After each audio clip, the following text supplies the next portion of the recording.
edition of the Sportsline Podcast here on CHCH. We certainly appreciate you joining us. I'm Bubba O'Neill. Folks, the depth of talented athletes, coaches, broadcasters, and executives in the Golden Horseshoe region, it's endless.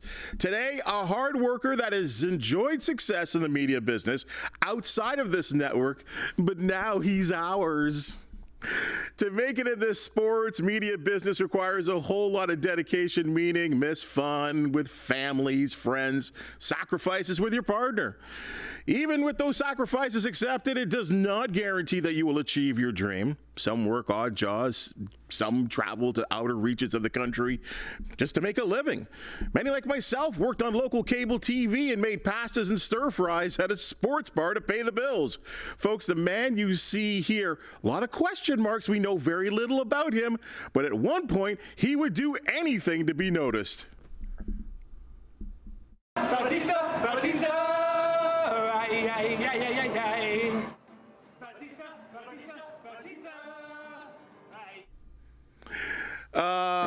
Andrew Damelin, our weekend sportscaster, joins us, and those have to be good days for you because you'll do anything. I was there too, Andrew. Thanks for joining us on the Sportsline Podcast. Thanks for having me. That video I haven't seen in 10 plus years. That was a weird tribute to Jose Bautista back in 2012. In my attempt to become a sports broadcaster on the Scores competition drafted. And that was the seeds of the career that took me to where we are today. Well, I'll tell you, I understand that. And now that was the drafted show. And for many people that forget, because there are a lot of people that are watching this podcast that have no idea about the Score. What was that all about? That competition it ran for 5 years, and I tried out the first 3, and on the 4th year, I made it to the next round. So it was basically audition to become a sports broadcaster, compete in all these different types of challenges. And while I was doing that, I was in accounting of all careers, which sounds as unnatural to me now. I cannot believe that I ever was in that profession. But while I was accounting, I was going through this competition. You compete in challenges, you interview players. I interviewed Paul Bissonnette. You do podcasts, for example. You do, talking head shows, and you try to just show your personality. And I had no idea what I was doing, but I was just very passionate about it. It's just something that naturally made me feel something towards it. I always dreamt about doing it, but I never thought it was a sort of stable career. But this competition was full of amateurs, so I didn't feel so out of place. And doing it year after year, and definitely some luck was involved to get to the finals, I really found my passion and pursued it, and I'm really thankful that I did. Well, you know what? You talk about it being amateur hour, but there's a lot of people that were in that amateur hour show that right now we turn on the television, including yourself right now, that won that competition or came real close, and they're out there in the media business right now there, Andrew. Yeah, the most famous is Jackie Redmond. She won the season before me, and I'm sure everyone knows her. NHL Network, MLB Network. She's a WWE host fixture right now, incredibly talented, and she was so good to me in the following season. She was kind of the host of the show, and she would meet everybody after the show, after filming. She'd offer to meet with people.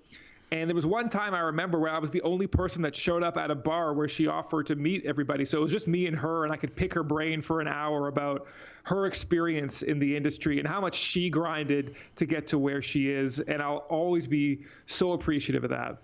I think of one of the judges out there, Cameron Stewart. I mean, Cam and myself, we kind of came up at Sportsnet at the same time, so I always appreciated what he did there. Even our own Phil Perkins at one time, who used to be one of our 6 o'clock anchors on CHCH, he had his hat in that as well, too. And it just goes to show you, I mean, and I think people don't understand this, especially with the closed media market that we're in right now. Becoming a sportscaster right now, or having an opportunity to work at a network and do sports, it's minute compared to so many other media jobs out there. Yeah, it's shrinking and shrinking, and you really got to keep on doing more and more yourself while I was trying to do my on-air stuff, what I started doing in 2017 this is me in 2018, actually, in Cleveland. Amazing that you found this video. This was game 4 of the Raptors and Cavaliers. The Raptors had just gotten swept, and there I was in Cleveland shadowing our TSN crew on my own dime. And this is me doing my own stand-ups at Raptors 905 games. I bought a tripod. I bought ill-fitting suits, poorly tied ties, and I filmed myself at Raptors 905 games just trying to get the reps in, trying to get my press pass. This might be the second one right now that you're looking at that I ever did. I should probably comb my hair. And again, my tie game has certainly improved over the years. But it was all me trying to put this thing together, trying to get some reps in. There was no camera person. There was no one helping me, and there certainly wasn't much money in the little reports that I was doing. And man, Bubba, the fact that you brought this all up is so incredible. It's just all these memories are rushing back to me. But it was an incredible experience, just getting my reps, talking to anchors, getting them to look at my demo reel, giving me tips, being brutally honest with me, because I was not good at this. I still sometimes feel like there's so much work for me to do. And there definitely is, but that was just me grinding. All those clips was me grinding and me doing it all myself. And we've all been there, and I'm still there. I think we're all there. I think we're always there for our career. We're all looking for that perfect sportscast where everything goes right, where you're good and you're entertaining and the video and everything matches. It's just, I think we're in constant pursuit of that, because that's the one thing I've always heard from people. Like, do you ever watch yourself? And you have to kind of tell yourself, even in the most vain way, yes, I do, because that's the only way that I can improve. And it's hard to kind of translate that to people. And I know even for myself, still to this day, 30 years in the business, that, sometimes I watch myself, I'm like, ew, ugly, awful. Do you do the same? The best advice I got is when the first time you do something, it's going to be bad. Just accept that it's going to be terrible. And maybe my first live hit for CHCH wasn't terrible. I thought it went okay, but I didn't understand the complexities of the delay. And so with each highlight that I read, there was like 3 seconds of silence that I didn't know was happening, because I was just sort of standing there without looking at a monitor. And I'm like, oh boy. And then afterwards, after beating myself up a little bit, I realized you didn't know what you didn't know. You didn't know this was the deal. You didn't know that you could just continue to talk and it would look okay. So the first time, it's always going to be terrible. And probably the next 50 times, it's not going to be great either. But if you can be honest with yourself and not take feedback from others personally, just get them to be brutally honest with you too, then that is the best way to look better. Here's a critique. How about I brush the top of my hair? My mother-in-law was telling me for that one right there. But this hit we're doing in Hamilton, I felt decent about. And then we did the hit in Niagara that we just saw as well, and I felt much better about it. So I'm constantly studying, as hard as it is for me to watch myself on TV. Everyone hates their voice when they hear it, myself included. But it's just studying and constantly wanting to get better without being too hard on yourself when you get in your own head. It's funny that you bring up the family, because in my case, it's my sister and my mom. And I could say anything. I could show any highlight, no matter what. But if my tie isn't straight, like, I tell our directors, Laura and Chantel, please, just tell me if my tie is this way. Because that's all they notice. They won't hear a word that I say. And that's all. And then, of course, you get back to your desk and there's the text, like, what happened to your tie? What is going on there? What kind of tie were you wearing today? Presentation is everything. It absolutely is. Andrew, let's go even before that. And you talked about being a chartered accountant. And I look at myself, and there's only 2 professions I was ever interested in my entire life, and that's being a sportscaster or an air traffic controlman. And obviously, the one I took. Was that was it sports for you all the way, going as far back as you remember? Yeah, the dream was always to be a sports basketball play-by-play commentator, but it really seemed like an impossible thing. It didn't seem like a stable thing. And so what I went with was something that felt safe, something that I felt like some unspoken pressure from my community, from my family, which was never actually there. It's just something maybe I created in my head. Listen, when you're around your peers and they're going off to these highly successful, highly touted elite schools, and they're going to be lawyers, they're going to be doctors, they're going to be accountants. You feel that pressure too. And I just felt like that was the safe way to go. And only after I really was in the industry of accounting for 4 years and it wasn't going great. I passed my exams, but I'll tell you, I was not a competent accountant. It's funny now, people say, hey, can I ask you a tax question? And I'm like, no, you cannot ask me anything. I don't know the answer, please. So I went through that. And then when I got onto drafted and I saw what was possible, then I saw how, frankly, how badly my other career was just sort of making me feel. My wife would often tell me on Sunday at around 4:00, she could see my mood drop because she knew that I knew Monday was coming up. NFL Sunday was ending and the weekend was ending, and it was just time to get back to that grind that I didn't particularly enjoy. So there was that aspect, and there was the passion, and there was the luck of getting undrafted, and there was the luck that my wife was going to support me while I tried to grind and work as an intern at TSN Radio after the drafted competition was over. I came in second place, and then I became an intern at TSN Radio. So it was just a whole confluence of events and a passion that drove me, along with a lot of luck, that got me to get into this career that I really enjoy. You just brought up an interesting point. I can look at myself very selfish. I'm very individual, no family, no kids, not married.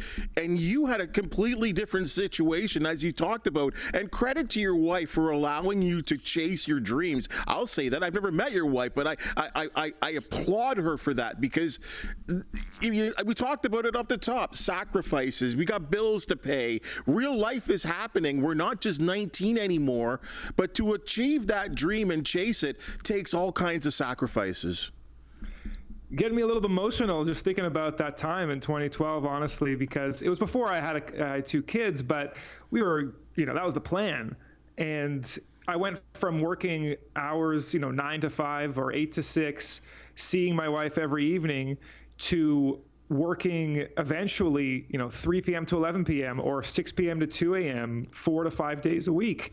And those hours are cut down significantly, but the trade-off that she happily made was she was going to see me whenever she saw me, I was going to be happy, and I was going to be looking forward to our time together and my time when we're away from each other in our respective careers. And I am just so grateful for her for that, and to my kids, that my kids also understand that. They're 7 and 5. Daddy goes to work on weekends now. This is the new job. So Saturdays and Sundays, I'm in Hamilton. When I live in Toronto, and during the week, I work at TSN as well behind the scenes. So everyone's making sacrifices, but when I'm here, I'm present with the kids, with my wife, and it's been a trade-off that has been great for me and great for my family. What's it like when your family now sees you on TV on a regular basis? It's just funny to them. It's like a cartoon character's on TV. It's different because, when you're on TV, you got to play it up. You got to be a little exaggeration of yourself. And I always try to be as natural as possible. But another tip I got is, you got to give twice the energy on TV to look like a normal human being. But they know who I am, so it's kind of funny. And they're also the best judges, though, of how natural I'm being. So they're the best critics, and they're honest with me as well. But it's just funny. Everyone's been gathered around the TV to watch these CHCH spots. I just being on that desk, reading those highlights for real now for a full 6 minutes. And I remember our first date together, me and you, Bubba, you said you were going through all the technical aspects of the job. But you said at the end of the day, we're writing our own stuff. And how awesome is that? And it's true. You're writing your own copy. You're giving your own spin, your own flair. You know what's coming on the video. You give your personality, and the job has materialized into exactly what I dreamed of so far. And Andrew, truth be told, you interviewed twice for this job, and there is something to be, said, or sonic, or whatever it is, or things happened the way it's supposed to be, and you didn't get it the first time, but you got it the second time. And I can look at you, because I was part of that interview process, and I could see the hunger, I could see the desire, the want. there are people in this business that just read highlights. You know this, I know this. And there are people that are passionate about their jobs. And I think that passion, just the raw passion about sports, that's just very apparent with you. And I think it really does start right there. I appreciate that. And like I said in both of our interviews, when you asked what is a good tape, what is a good item, and for me, it's where you feel something. That's your best judge. I've been told by other producers, we want to make the audience feel something, and that's definitely true. But my best gauge of how something's going to translate to an audience is if I feel something, and that's been my guide for my career now. When you look at yourself now, okay, now you're in a position here. I mean, we've all got future dreams. You're in a position right now where you can make some things happen. What would Andrew Damelin 10 years from now, where is he right now? So the dream is Raptors play-by-play commentator. But one thing I learned going through this journey that's never ending is that, when I was in accounting, when I was in the academia, if you will, I always thought, once I get this job, I'll be happy. Once I pass this test, I'll be happy. Once I move on here, I'll be happy. And that never, ever actually turned out to be so. When I passed those final exams, I failed the final exam the first time, took it again and passed it. It felt good, went out for a nice night on the town, but I didn't really feel much after that. So with each item that I go to, that's what I want to enjoy. I want to enjoy the process, enjoy running my own podcast for the Hamilton Honey Badgers who are now in Brampton, enjoy doing my own stand-ups at Raptors 905 games, enjoy commentating for CEBL, and now I'm commentating for TFC. Each step, be as present as possible. And my wife will tell you I'm not the greatest at being present all the time, but when I'm in the sports broadcasting mode, interviewing guys, it's just be there. So don't think too far along the lines, if I get that job, then I'll be happy. Just be as present as possible. That's served me best. But to answer your question, the absolute dream is Raptors play-by-play commentator. Well, there always has to be sort of an end goal, or at least a dream for us to always chase. There's no doubt about that. It's interesting that you sort of listed off some teams like CEBL. You talked about Raptors 905. And I'll go right back again to your interview process. And one thing that definitely sold me, and I had to translate that to our boss as well, too, just in the way you spoke, is that it wasn't all about the Raptors and the Leafs, like the high-end professional sports. You enjoy sports at the root level as well, too. And that's huge about our audience here at CHCH as well. Yeah, I didn't know that that's what I wanted to do, or that's what I would love to do. But Dan Gladman, producer of the Raptors broadcast and now producer of the CEBL, said, if you want to get into this industry, go cover the Raptors 905 first. And so I got in, and I'm covering guys that you hadn't heard of, that you'll never hear of. But these, I kind of, in a very small way, related to these players, because these are all dreamers making an absolute, fraction for the most part of what NBA players and European professional players are making. The base salary in the G League is $35,000, and it's a year-round job, even though it's a 6-month season. So I found some of myself in them. They're dreamers. They're grinders. They call the G League the Grind League, even though it's actually the Gatorade League. But that's the sort of nickname for the league. So I found that I really love their stories, telling their stories, doing long-form podcasts and interviews. That was what really sort of drove me. And obviously the CEBL, same type of thing. These players making not that much money, going from city to city, country to country, continent to continent every single year just to realize their dream. And just, like I said, I felt something when I followed these guys around. I think that's because it is about amateur sports, and as you talked about it, now though that's kind of a semi-professional, a professional kind of league. But you're so right. Many of those guys may play in 2 or 3 leagues in a year, right? And that could be similar to you working at 2 or 3 stations or doing some freelance jobs. And I like the fact that you kind of equivalate the two of the athlete and the broadcaster, because they work in union. We do know that we have to help them, and they need to help us as well helped you in so many of those situations. And I think that's outstanding. Now, you talked about basketball. I'm just gonna be honest here. That's your favorite sport, is it not? Could you tell? Yes, definitely basketball. There are other, listen, I've covered so much of it. It's just ingrained in me. Mm-hmm. Why? What is it? Did you play? First of all, if people don't know, the guy is 6'6", I think. 6'6". 6'5".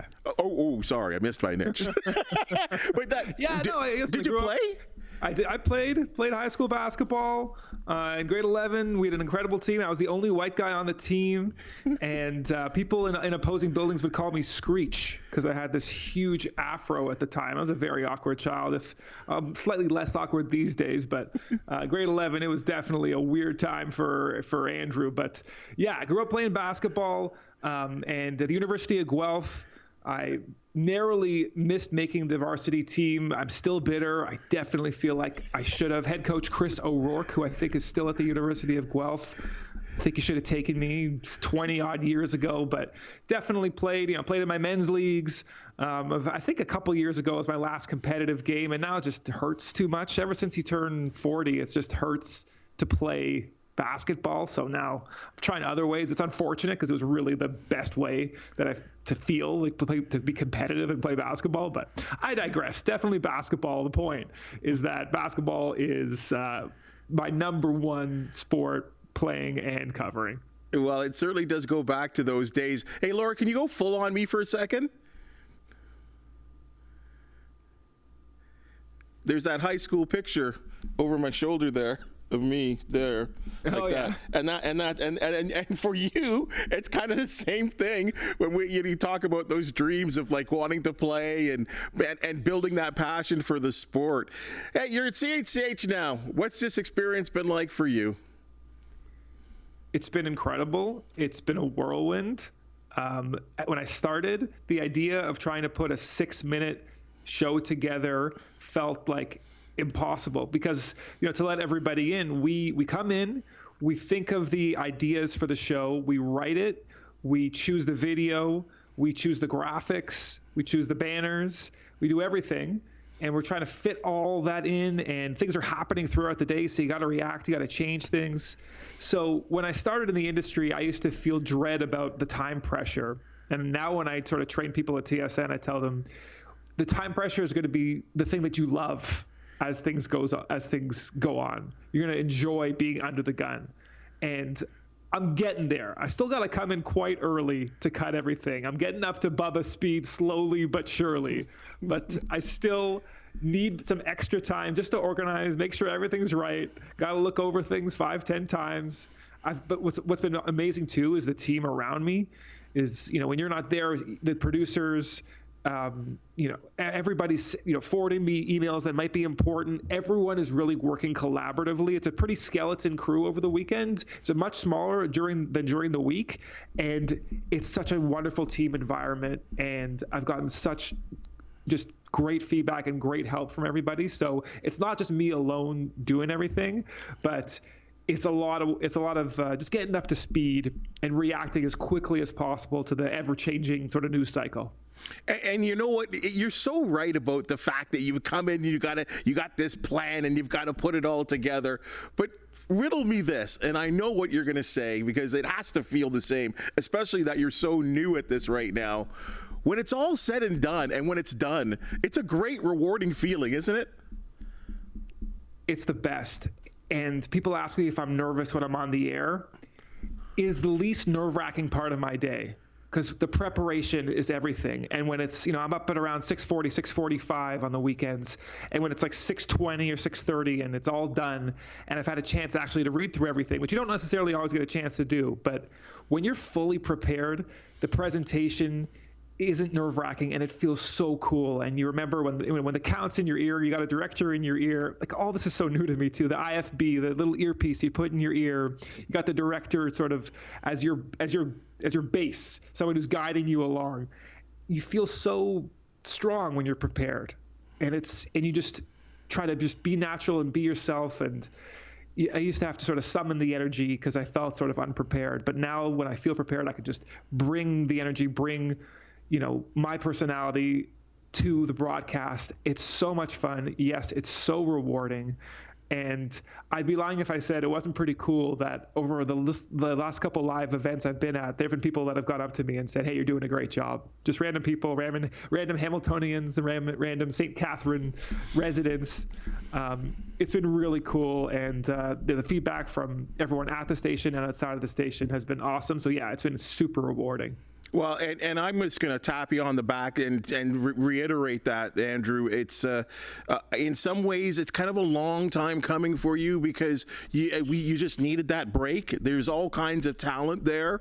We had a real good gig with Brienne, who was before you, and now she's in Halifax, and the door opened for you. You've jumped through it. You're taking it to another level, and I think that's what it's all about. It's not like topping anyone. It's just doing your thing, being yourself, as you said you are, and you're doing it well. Every single person I've talked to, hey man, wow, like he's really good, right? I don't know why people are so surprised, but he's really, really good. And like, you're comforting. As you well know, you become part of people's lives, when you're watching the newscast, right? That's just what happens. People are religious about this station and are watching, and they want to be informed. They want to be a little bit entertained as well too, and you're doing a wonderful job, and there's really nowhere else to go but up. So I say congratulations to you. I'm so glad you're part of the team. It's a real good trusting factor for me, for a guy that works the 5 days, that the guy who's doing the weekend and then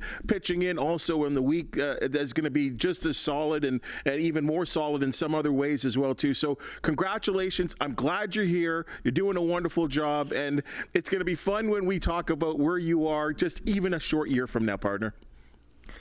Bubba, those words mean so much to me. Thank you so much. Thank you for training me, and thank you for continuing to make me better. I so appreciate that. Right on, and thanks for joining us on the Sportsline Podcast, partner. Well, folks, that's the Sportsline Podcast for the day. And as you've just seen and heard, we love talking sports, especially with great guys like Andrew. If you do know of an athlete, team, or event to promote, the Sportsline Podcast want to hear from you. Please hit that thumbs up, like, and subscribe button, and be sure to check out the other CHCH podcasts like Trending Now, Newsmakers, and the early edition of Morning Live. For the wonderful and talented people that make the Sportsline Podcast possible, thank you so very much. And we'll see you tomorrow.